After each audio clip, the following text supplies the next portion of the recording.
Oromoonni dhiyaa jirtu, Oromoonni kaaba jirtu, Oromoonni kibba jirtu. Kunoo jala bultii hoggaa haaraa jala geenyee jirra.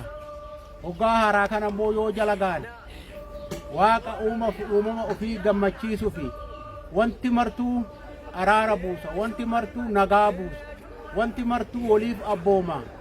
Kunoo guyyaan bakka bu'ee, jiini ja'aan bakka bu'ee, hoggaan bakka bu'ee karaa booqaa birraatitti ba'uuf lagni nuu hir'atee duumessa gannaa dandamannee, bacaqii gannaa dandamannee, diilalla gannaa dandamannee, cabbii gannaa dandamannee gara booqaa birraatitti habaaboon dhoofu lagni hir'atee qarruun nu itittee irreeffatuuf kunoo gara booqaa birraatitti ba'aa jirra.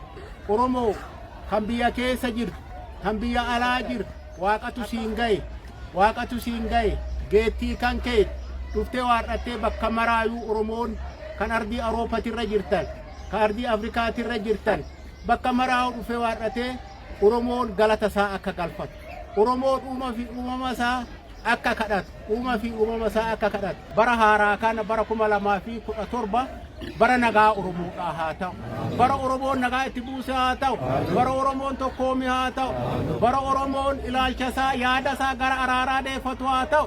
Nagaa.